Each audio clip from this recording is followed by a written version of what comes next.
Stuart Rosenberg, and I'd like to welcome you to the League of Creative Musicians. This is the control room in the studio of the League, and we're happy to have you here. The console we're sitting in front of is kind of the centerpiece to the studio complex. It's a Yamaha DM-2000 series board. In my years as a producer, one of the things that I've discovered is that the excitement that comes from attacking a piece of material is palpable, and that first encounter that you have with the material oftentimes is going to give you something that is just precious and that you can't get the second or third or fourth time. So one of the great things about this console is it lets you get up and running really, really fast, and it lets the musicians who are running things down sort of get right to work, and while they're still full of energy and they're fresh and they're enthusiastic and they haven't, learned the material too well, right? And that's a very, very useful thing. Oftentimes as a producer I'm called upon to do music for theatrical productions and radio productions. I'm called upon to do album tracking sessions. I'm called upon to do jingles, things like that. And oftentimes I'll have the same talent that'll be working on several of these different sessions, because my style is to work with a fairly limited number of musicians who know exactly how I work and I know how they play, and I'm able to sort of use their sounds as a palette to create the things that I'm working on. So I've got these musicians working on all these different projects, but I've got all of their settings saved as presets. So they come in and we're working on an album session, and I've got their presets set up and stored in the board. Then we go to doing our soundtrack work, and I pull up a different session in Pro Tools, for instance. And then rather than having to reconstruct and get sounds on the instruments once again, I'm able to pull up all the sounds which are stored in the libraries, and I hit a button and we've got all of our EQs, we've got all of our compression and limiting and gates, etc., and all that stuff pops right up just the way I want it, even though we're in a completely different session.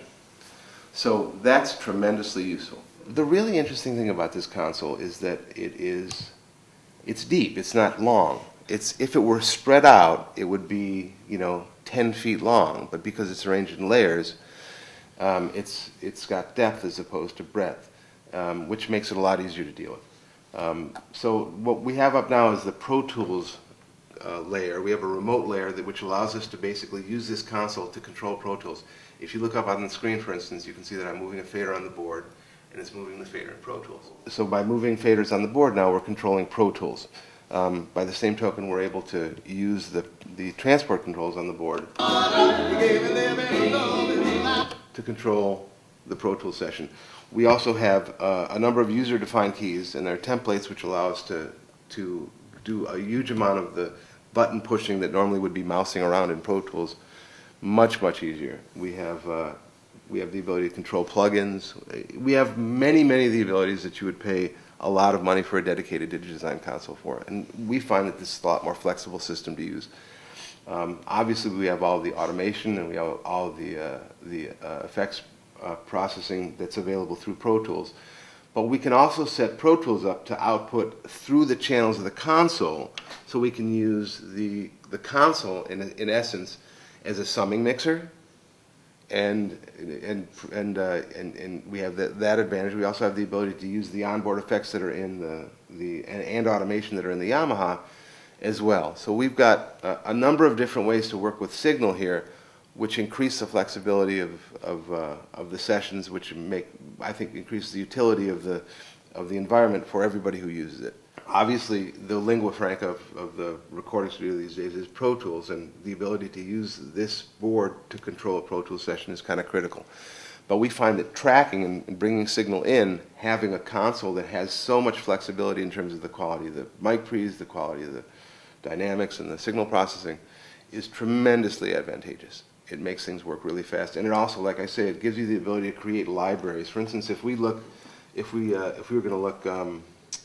Let's look at dynamics, for instance.